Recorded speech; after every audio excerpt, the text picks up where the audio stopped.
नमस्कार दोस्तों, कैसे हैं आप लोग। चैप्टर नंबर 12 ही चल रहा है। शेर शाह के बारे में बात करनी रहेगी। शेर शाह कह लीजिए, शेर खान कह लीजिए। शेर खान इसको नाम क्यों दिया गया है, इसको भी हम लोग देखेंगे। तो सूर अंपायर के बारे में यहाँ पे बात करेंगे। शेर शाह सूरी बोलते हैं ना, तो सूर अंपायर के बारे में बात करेंगे। प्लस पॉलिटिकल एंगल के साथ साथ यहाँ पे शेर शाह का कंट्रीब्यूशन क्या रहा है ओवरऑल इंडिया के डेवलपमेंट में, इसके बारे में बात करेंगे। आर्किटेक्चरल कंट्रीब्यूशन, इंफ्रास्ट्रक्चरल कंट्रीब्यूशन, इन सब चीजों को यहाँ पे देखेंगे। तो दो चीजें हैं, दो वीडियोस लगभग लगेंगी इसको खत्म करने में। 54 साल की उम्र पे शेर शाह गद्दी पर बैठा दिल्ली की। वो हरा चुका था हुमायूं को। अभी शेर शाह की अर्ली लाइफ के बारे में ज्यादा कुछ पता नहीं है। इसका ओरिजिनल नाम शायद फरीद था और फरीदी था, और उसके जो फादर थे वो जौनपुर में एक स्मॉल जागीरदार थे। तो चूंकि वो जागीरदार थे तो एडमिनिस्ट्रेटिव प्रैक्टिसेस के बारे में शेर शाह को बहुत छोटे से पता था। अपनी फादर के जागीर का जो एडमिनिस्ट्रेटिव एक्सपीरियंस था, जो अकाउंट्स वगैरह की इंफॉर्मेशन थी, उसको अक्सर कर फरीद चेक करता रहता था। और शुरुआत में यहाँ पे फरीद को, मतलब शेर शाह को, अकाउंट्स की और एडमिनिस्ट्रेशन की हल्की फुल्की बेसिक नॉलेज हो गई थी। जब इब्राहिम लोदी की मौत होगी और उसके बाद अफगान अफेयर्स में कंफ्यूजन होगा, तो यहाँ पे शेर शाह का उदय होगा एज एन इंपॉर्टेंट अफगान सरदार। चूंकि मैनेजमेंट भी इसको आता था और ये ताकतवर भी था, और ओवरऑल इसके अंदर लीडरशिप कैपेबिलिटीज भी थी। इसको शेर खान नाम क्यों दिया गया? चूंकि ऐसा बोला जाता है कि इसने एक शेर को मारा था, तो ओवरऑल इसको शेर खान नाम दिया गया। या फिर आप कह सकते हो जो इनके पैटर्न थे उसकी सर्विसेज बहुत अच्छे से करी होंगी शेर शाह ने, इसलिए उसको नाम दे दिया गया शेर खान का। अब एग्जैक्टली नाम क्यों दिया गया इसके लिए तो पैरेलली बहुत सारी स्टोरियां चलती ही रहती हैं। जो बिहार का राजा था उसका राइट हैंड बना शेर खान, और धीरे धीरे करके आप देखोगे कि चूंकि राजा का राइट हैंड है, तो राजा का राइट हैंड होगा तो एडमिनिस्ट्रेशन में राजा की मदद कर रहा होगा, अकाउंट्स फाइनेंसेस में राजा की मदद कर रहा होगा, और ये सब करते वक्त शेर शाह को ओवरऑल एडमिनिस्ट्रेशन चलाना आ गया था। और शेर शाह बाबर की डेथ से पहले ही एक्टिव था। ऐसा नहीं है कि एकदम से फेम में आ गया Sher Shah, he was active right before the death of Babur also. तो कुल मिला के शेर खान ये जो प्रोमिनेंस की तरफ आगे बढ़ा है, ओवरऑल इतना बड़ा राजा बना, उसकी तैयारी बहुत पहले से ही हो रही थी शेर शाह की। बचपन से ही उसने अपने पिताजी से एडमिनिस्ट्रेशन सीखा, बाद में ओवरऑल अपनी औकात बढ़ाई, रूलर ऑफ बिहार का राइट हैंड लगा, और धीरे धीरे एडमिनिस्ट्रेशन में अपने आप को मास्टर बनाता गया।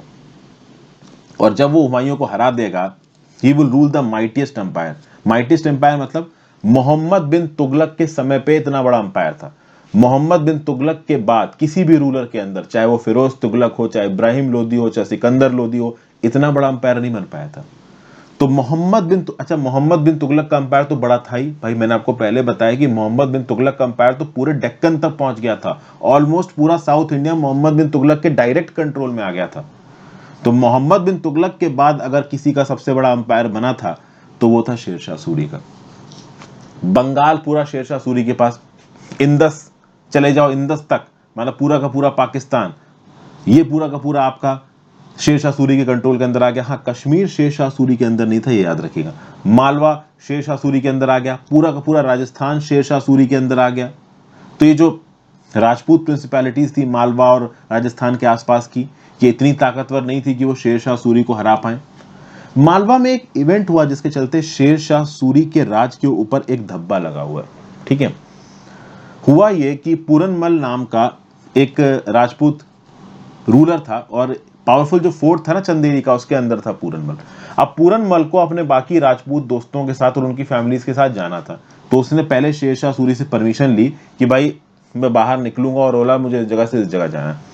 शेर शाह सूरी ने एश्योरेंस दिया कि आपको कुछ नहीं होगा। तो पूरनमल अब 1000 राजपूतों के साथ और उनकी फैमिलीज के साथ बाहर निकला, लेकिन गलती से धोखे से इसके ऊपर अटैक किया गया और इन सबको इनके फोर्ट के बाहर मार दिया गया। अगर ये फोर्ट से बाहर नहीं निकलते इनका कुछ नहीं होता। अब ये यहां पे शेर शाह सूरी ने क्यों किया? शेर शाह सूरी को कुछ मुस्लिम धर्मगुरुओं ने समझा दिया होगा कि भाई पूरनमल एक हिंदू है, एक काफिर है, और काफिर के दिए गए वादों को आपको नहीं निभाना है, और यहां पे पूरनमल को मार दिया गया। तो ये बहुत गलत था। इनफैक्ट उस समय पे, अब देखिए, फैलाने को तो कुछ भी फैलाया जा सकता है ना। उस समय मुस्लिम राज के अंदर मुस्लिम लोग भी तो रहते थे। तो पूरनमल के लिए ये जो मुस्लिम धर्म गुरु थे उन्होंने शेर शाह सूरी को समझा दिया कि भाई ये मुस्लिम्स को परेशान करता है, मुस्लिम वुमेन को अपने घर में रखता है। तो यहाँ पे शेर शाह सूरी ने मार ही डाला, धोखे से मारा यहाँ पे। तो धोखे से मारने वाला जो काम है ना, this is a blot on the carrier of Sher Shah Suri. वैसे तो देखा जाए तो शेर शाह सूरी के बारे में अच्छी ही बातें होती। फिर शेर शाह ने जब पूरे के पूरे राजस्थान के ऊपर कब्जा किया, उससे पहले राजस्थान में जो सिचुएशन थी वो थोड़ी अलग हो गई थी। मालदेव नाम का, यहाँ पे देखिए, मालदेव नाम का जो वारवाड़ का रूलर था ना, वो गद्दी पर बैठा 1532 में।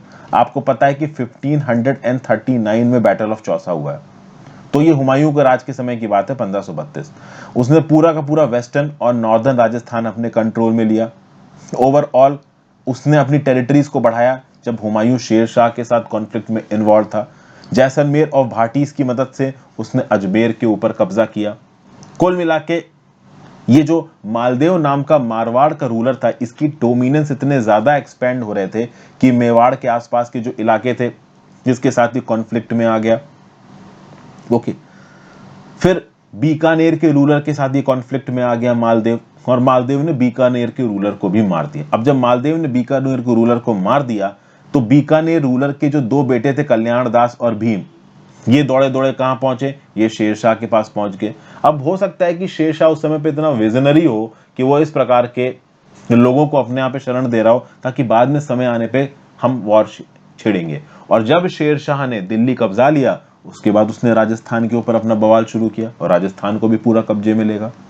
शेरशाह के कोर्ट में और बहुत लोग थे, जैसे कि मेरता का बीरम देव था, उसको भी मालदेव ने अपनी प्रिंसिपैलिटी से भगा दिया था। तो आगे आने वाले समय में मालदेव के अंदर का जो इलाका होगा, इसके ऊपर भी कब्जा करेगा शेरशाह। ओके, आप समझिए, ये जो मालदेव के अटेम्प्ट थे ना, राजस्थान में एक बहुत बड़ा स्टेट बनाने में सक्सेसफुल हो गया था मालदेव। मालदेव के बारे में ये बोला जाता है कि इसकी 50,000 की आर्मी थी। तो दिल्ली और आगरा में जो रूलर बैठा होगा, उसको लगेगा कि मालदेव हमारे ऊपर भी कंट्रोल कर सकता है, अटैक कर सकता है। हालांकि ऐसा कहीं कहा नहीं जाता है, ना ही इसका कोई एविडेंस है कि मालदेव की ऐसी कोई इच्छा थी कि वो दिल्ली और आगरा के ऊपर कब्जा करे। फाइनली जब गद्दी पर शेरशाह सूरी बैठा होगा और राजस्थान में अभी भी कंट्रोल है मालदेव का, तब राजपूत और अफगान फोर्सेस का लड़ना तय है। ओके, राजपूत और अफगान फोर्सेस लड़ी समेल में 1544 में। अजमेर और जोधपुर के बीच में एक जगह है समेल, यहां पे। फिर आप कह सकते हो कि लड़ाई में कई कई बार रीइंफोर्समेंट लगाने होते हैं। लड़ाई बहुत महीनों तक चलती थी उस समय पे। तो यहाँ पे मालदेव को लगा कि अफगानिस्तान कैंप के ऊपर सीधे सीधे अटैक करना खतरनाक हो जाएगा। अब समझिए, राजपूत में भी किसी एक राजा की नहीं चल रही है, मालदेव यहाँ पे राजा है, लेकिन अब मालदेव को लग रहा है कि सीधे सीधे अगर हम अफगान की फ्रंटल फोर्सेस पे अटैक कर देंगे तो प्रॉब्लमेटिक चीजें हो जाएंगी। अब मालदेव की जो कैबिनेट थी, उसमें बहुत सारे और भी राजपूत थे। तो मालदेव ने आइडिया दिया कि एक काम करो, अभी सीधे सीधे अटैक मत करो इन अफगान कैंप के ऊपर, जोधपुर और सिवाना वापस चलो, वहां पे एक बेटर डिफेंस की पहले तैयारी करते हैं, फिर इनके ऊपर अटैक करेंगे अफगानों के ऊपर। कुछ राजपूत सरदारों ने बोला मालदेव को कि तुम्हारी स्ट्रैटेजी बिल्कुल बेकार है, हम राजपूत हैं, हम कभी वापस नहीं जाते, हम पीछे जाएंगे तो हमको डरा हुआ समझ लिया जाएगा। फिर इस समय पे राजपूत खेमे के अंदर एक शक की बात भी आ गई थी। शेरशाह सूरी बहुत शाना था। शेरशाह सूरी ने कुछ लेटर्स ड्रॉप करवा दिए इन राजपूतों के कैंप में, और उन लेटर्स में शेरशाह सूरी ने इस प्रकार की चीजें लिख रखी थी कि वो राजपूत रूलर जो हमारी तरफ आ जाएंगे, वो हमारी सुजरेनिटी के अंदर रहेंगे, वो अपने अपने इलाके पर राज करेंगे, उनको किसी भी तरीके का कुछ प्रॉब्लम नहीं दी जाएगी। तो इस प्रकार की चीजें जब शेरशाह ने लेटर्स के थ्रू पहुंचाई, तो यहाँ पे मालदेव के दिमाग में एक डाउट आ गया कि भाई कहीं कुछ राजपूत नॉबल्स जाके इस शेरशाह सूरी से तो नहीं मिल गए। तो ओवरऑल राजपूत कैंप के अंदर एक क्योस टाइप का हो गया था, एक डिवीजन टाइप का आ गया था। तो मालदेव ने क्या किया, मालदेव ने बोला कि भाई मैं अपनी फोर्सेस को वापस लेके जा रहा हूं, कहां पे, जोधपुर, और जोधपुर में जाके डिफेंसेस स्ट्रांग करूंगा। कुछ राजपूत सरदारों ने बोला कि हम वापस नहीं जाएंगे, वापस जाना हमारे लिए शर्म की बात है, हम तो इस शेरशाह सूरी से लड़ेंगे। तो कुछ राजपूत रूलर्स उठे और अपनी 10,000 की सेना लेके निकल पड़े शेरशाह से लड़ने के लिए। मतलब समझिए, राजपूत खेमा आपस में बट चुका है। राजपूत खेमे में जो मालदेव नाम का रूलर था, वो कह रहा था वापस जोधपुर चलो, अपने डिफेंसेस को स्ट्रांग करो, फिर अटैक करेंगे। उसको लग रहा था फ्रंटल अटैक कहीं सुसाइडल ना हो जाए। कुछ राजपूत सरदारों ने बोला हम वापस नहीं जाएंगे, हम सामने से सीधे सीधे अटैक करेंगे, हम पीछे नहीं हटेंगे, पीछे हटना हमारी शान के खिलाफ है। और जो पीछे नहीं हटने वाले लोग थे, वो 10,000 की टुकड़ी के साथ गए, उन्होंने शेरशाह पे अटैक कर दिया। एकदम से शेरशाह के ऊपर जब अटैक हुआ ना, शेरशाह भी परेशान किया, इतने कम लोग लेके अटैक कर गए। थोड़ा सा शुरू में कंफ्यूजन हुआ, लेकिन अफगान डिफेंसेस स्ट्रांग थे, ओवरऑल उन्होंने इन राजपूत को हरा दिया। तो आधे राजपूत तो यहीं जाके लड़ मरे, बाकी जो बचे हुए पीछे की तरफ गए थे वो कमजोर पड़ चुके थे मालदेव के अंदर। तो अब शेरशाह आगे बढ़ेगा और अजमेर जेतपुर में जो लोग वापस जाके डिफेंसेस स्ट्रांग कर रहे थे उनको भी हरा देगा, और मालदेव को वहां से भागना पड़ जाएगा। मालदेव फोर्ट ऑफ सिवाना में भाग जाएगा। फोर्ट ऑफ सिवाना में उसकी मृत्यु हो जाएगी। शेर शाह मेवाड़ जाएगा, मेवाड़ पे भी उसका कब्जा हो जाएगा। चित्तौड़ की जो कीज थी ना वो शेर शाह को दे दी जाएंगी कि भाई जाओ तुम जाके राज कर लो। ओवरऑल मेवाड़ का रूलर बोलेगा कि मैं आपको ज्यादा रेजिस्ट कर नहीं पाऊंगा। तो धीरे धीरे करके आप देखोगे कि यहाँ पे जो मालदेव था, इस मालदेव के अंदर काबिलियत थी, इस इलाके के जो भी राजपूत थे इनके अंदर थोड़ी काबिलियत थी कि थोड़ा पुशबैक कर सकते थे। किसको? शेर शाह को। लेकिन इनके बीच के इंटरनल डिसेंशंस इतने हो गए कि ये आधा आधा करके लड़ रहे थे शेर शाह से और हार गए। और 10 महीने के टाइम पीरियड में हम लोग देखेंगे कि ऑलमोस्ट पूरा का पूरा जो राजस्थान है वो शेरशाह के अंदर आ जाएगा। 1544 में ये शुरू हुआ और 10 मंथ्स के अंदर ऑलमोस्ट पूरा राजस्थान किसके कंट्रोल में चला गया? शेरशाह कंट्रोल में चला गया। फिर शेरशाह का क्या था कि भाई कलिंजार चलो। अभी शेरशाह की एक जर्नी टाइप की चल रही थी, वो जगह जगह पे जा रहा था, अटैक कर रहा था और कब जा रहा था। तो अब कलिंजार पहुंचा। कलिंजार है आपका बुंदेलखंड में। एक्चुअली बुंदेलखंड पहुंचने के लिए कलिंजार रास्ते में पड़ता था, तो अगर बुंदेलखंड पे कब्जा करना है तो कलिंजार पे तो कब्जा देखो करना ही पड़ेगा। लेकिन इस कलिंजार पे कब्जा करते वक्त हुआ ये कि जो गन से फायर कर रहे थे अफगान्स, वो एक गन में कुछ प्रॉब्लम हो गई, वो वहीं फट गई और उसके चलते शेरशाह को बहुत चोटें लग गई और 1545 में शेरशाह की यहां पे मृत्यु हो गई। ओके, हालांकि इस फोर्ट के ऊपर कब्जा कर लिया शेरशाह ने और उसकी आर्मी ने कलिंजार के ऊपर, लेकिन वो यहां पे मर गया। और शेरशाह के बाद गद्दी पर बैठेगा उसका दूसरा बेटा इस्लाम शाह, जो कि 1545 से लेकर 1553 तक यहां पे राज करेगा। ये जो आपका इस्लाम शाह था ये भी एक कैपेबल रूलर था, ऐसा नहीं था कि कैपेबल नहीं था, लेकिन फिर वही भाई अफगानों में क्या होता है कि जो भी अफगान सरदार हैं वो सबसे कैपेबल रूलर्स के पीछे करेंगे। अब ये जो शेरशाह ये मर गया, शेरशाह के बच्चे को तो बाकी अफगान सरदार बच्चा समझेंगे, उसको कभी वो अपनी एलिजियंस देंगे नहीं।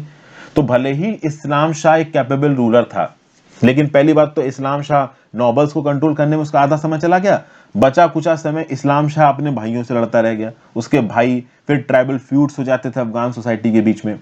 प्लस अफगान इस्लाम शाह को हमेशा इस बात का डर था कि कहीं फिर से मुगल इन्वेजन ना आ जाए, क्योंकि पता था इस्लाम शाह को कि भाई ये जो हुमायूं है ये अपने रीइंफोर्समेंट को स्ट्रॉन्ग कर रहा है, अपना जो राज है वो स्थापित कर रहा है कांदाहार में, काबुल में, ये मैंने आपको बताया था। तो ओवरऑल इस्लाम शाह एक्सपेंड नहीं कर पाया, जितना इलाका उसके पास था उसी को कंसोलिडेट करने में रह गया, वो अपने भाइयों से लड़ता रह गया।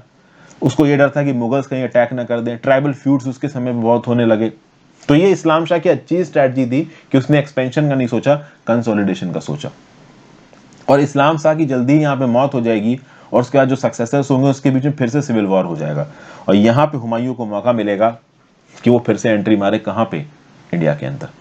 और फिर 1555 में जंगें होंगी, अफगान हार जाएंगे और दिल्ली आगरा फिर से हुमायूं के कंट्रोल में चला जाएगा। लेकिन जैसा कि मैंने पहले बताया, हुमायूं ज्यादा मजे ले नहीं पाएगा क्योंकि अपनी लाइब्रेरी के पहले फ्लोर से गिरने से उसकी हो जाएगी मृत्यु। अब हम बात करेंगे कॉन्ट्रीब्यूशंस ऑफ शेरशाह की। कुछ कॉन्ट्रीब्यूशंस मैं आपको इस पर्टिकुलर वीडियो में बताऊंगा और कुछ कॉन्ट्रीब्यूशंस अगली वीडियो में हम लोग कंट्रीब्यूट करेंगे। देखिए, अगर सूर अंपायर की बात करो तो आप कह सकते हो कि दिल्ली सल्तनत का कंटिन्यूएशन था सूर अंपायर।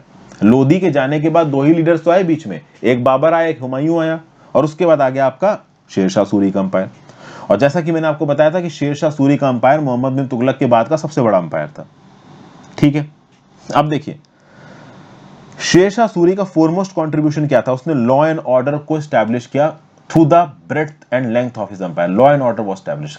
दिल्ली सल्तनत के समय पे देखने को मिलता था जितने भी सराय थे, कैरावन्स थे, वो सेफ्टी में रहते थे, सिक्योर रहते थे। लॉ एंड ऑर्डर को जबरदस्त तरीके से एस्टैब्लिश किया, बड़ा खतरनाक एस्टैब्लिश किया था भाई। रॉबर्ट्स और डेकोरेट्स की रूह कांपती थी कुछ गड़बड़ करने से पहले। रॉबर्ट्स और डेकोरेट्स को जबरदस्त तरीके से सजा मिलती थी। वो जमींदार जो लैंड रेवेन्यू देने से मना करते थे, सरकार का आदेश देने से मना करते थे, उनको बहुत खतरनाक सजा दी जाती थी, हाथ काट दिया, किसी का सर ही उड़ा दिया। अब्बास खान सिरवानी ने क्या बोला है कि the historian of Shershah, Shershah का जो हिस्टोरियन था अब्बास खान सिरवानी, ने लिखा है the zamindars were so cowed down that none of them dare to raise the banner of rebellion against him और to molest the travellers passing through their territories. मतलब जमींदार के ऊपर तो ऐसा कंट्रोल था ना शेरशाह का कि किसी की हिम्मत ही नहीं होती थी शेरशाह से किसी भी प्रकार का पंगा लेने की। और ये जमींदार किसी ऐसे ट्रेडर या मर्चेंट या ट्रेवलर को भी परेशान नहीं करते थे जमींदारों की टेरिटरी जा रहा हो, क्योंकि अगर शेरशाह सूरी को पता चल गया कि ट्रेडर्स को, मर्चेंट्स को या ट्रेवलर्स को कोई जमींदार अपनी टेरिटरी में परेशान कर रहा है तो शेरशाह सूरी छोड़ेगा नहीं। प्लस यहाँ पे शेरशाह सूरी ट्रेड और कॉमर्स को बहुत वैल्यू देता था, अपने राज्य में कम्युनिकेशंस को सुधारने में बहुत वैल्यू देता था, जो पुरानी ओल्ड इंपीरियल रोड थी जिसको ग्रैंड ट्रंक रोड कहा जाता था, जो कि इंदस नदी से लेके सुनारगांव इन बंगाल तक लेके जाती थी, उसको यहाँ पे रिस्टोर किया, बड़े जबरदस्त तरीके से रिस्टोर किया। ग्रैंड ट्रंक रोड का जो रिकंस्ट्रक्शन था शेरशाह ने जबरदस्त तरीके से किया। और सोचिए कितनी बड़ी रोड है, पूरी की पूरी किंगडम को जोड़ दे रही है, इंदस नदी से लेके सुनारगांव बंगाल तक पहुंच रही है। फिर इसने आगरा को जोधपुर और चित्तौड़ से जोड़ने के लिए भी एक सड़क बनवाई जो गुजरात के सी पोर्ट्स तक जाती थी। फिर एक रोड इसने लाहौर से मुल्तान तक बनवाई।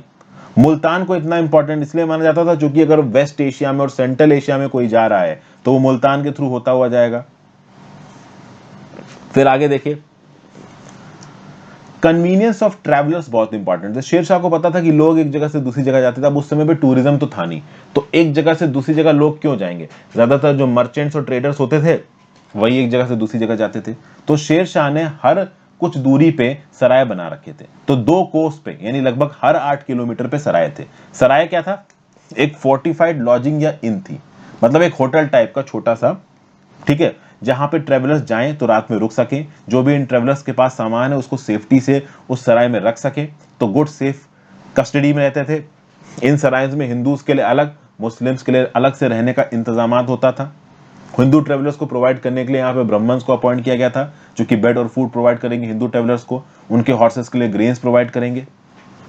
फिर से अब्बास खान सरवानी का यहाँ पे नाम आ रहा है जो कि शेरशाह का हिस्टोरियन था। उसने क्या बोला, it was a rule that in these sarais that who are entered them received provision suitable to his rank, food and litter for his cattle from government.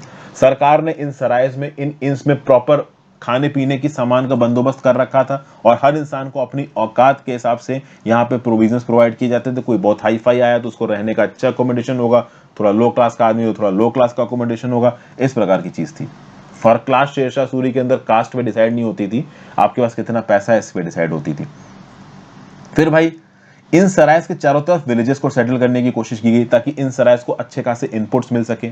Okay, फिर आप देखोगे कि आसपास जो विलेजेस सेटल किए गए थे यहाँ पे कुछ जमीनें खाली छोड़ी गई, उन जमीनों पे एग्रीकल्चर करके उससे जो भी कमाई होगी उन कमाई से इन सराय से खर्चों को पूरा किया जाएगा, क्योंकि सराय के अंदर अगर रुकने के लिए खाने पीने का बंदोबस्त करना है तो पैसा भी तो चाहिए उसके लिए। फिर हर सराय के अंदर बहुत सारे वॉचमैन हुआ करते थे, एक शाहना हुआ करता था सराय को जिसको कस्टोडियन बोलते थे। ऐसे शेरशाह के समय के 1700 सराय है और वो कुछ आज भी एग्जिस्ट करते हैं। तो अगर आज भी वो सराय एग्जिस्ट कर रहे हैं तो आप समझ ही सकते हैं वो कितने स्ट्रांग होंगे। और इन सरायस को बोला जाता था आर्टरीज ऑफ द एम्पायर, जैसे हमारे हार्ट में आर्टरीज होती हैं, वेन्स होती है ना, उसी प्रकार से ये सराय मुगल अंपायर तो नहीं कहना चाहिए, सूरी अंपायर कहना चाहिए, क्योंकि मुगल अंपायर तो खत्म ही चुका था। तो शेरशाह सूरी के अंपायर की आर्टरीज थी ये सराय। ओके, ट्रेड और कॉमर्स को तेज करने में सरायस मदद करते थे। कुछ सरायस तो ऐसे थे जिनके आसपास कस्बे डेवलप हो चुके थे, मार्केट टाउन्स डेवलप हो चुके थे। तो ओवरऑल इन मार्केट टाउन्स में जो आसपास के गरीब किसान हुआ करते थे जो अपनी खेती बाड़ी करते थे वो आके अपना सामान बेचा करते थे यहाँ पे, ठीक है। फिर आप देखोगे कि ये जो सरायस थे वो न्यूज सर्विस की तरह भी काम करते थे, डाक चौकी की तरह भी काम करते थे। तो ओवरऑल अगर एम्परर को कुछ अनाउंस करवाना है तो वो अपने गुलाम से जाके बोलेगा कि तुम जाके सराय में अनाउंसमेंट कर दो। अब सराय में बहुत सारे लोग रहने आ रहे हैं, खाने पीने आ रहे हैं, तो वो लोग सराय में होंगे, वहां पे अनाउंसमेंट हो जाएगा। फिर वो लोग उस सराय से निकल के अलग अलग डायरेक्शंस में जाएंगे और जहां जहां पे भी जाएंगे उस न्यूज को, उस मैसेज को सर्कुलेट करते रहेंगे। तो एक डाक चौकी की तरह एक जगह से दूसरी जगह सामान, कोई पत्र भेजना है तो वो पहले नियरेस्ट सराय पे भेजा गया, उस नियरेस्ट सराय से जो भी वहां से गुजर रहा है उसको पत्र पकड़ाया गया, बोला अगले सराय पे दे देना। तो इस प्रकार से एक इंफॉर्मेशन का फ्लो चलता था।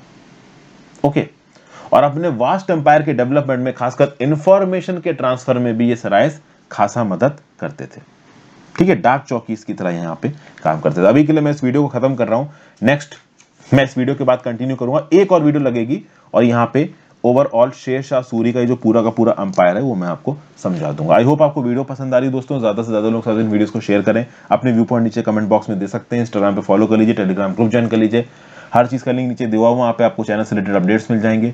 और हो सके तो ज्वाइन बटन दबा के हेल्प करें दोस्तों, आपके ज्वाइन बटन दबाने से खासा मदद मिलती है। Have a great day, good bye.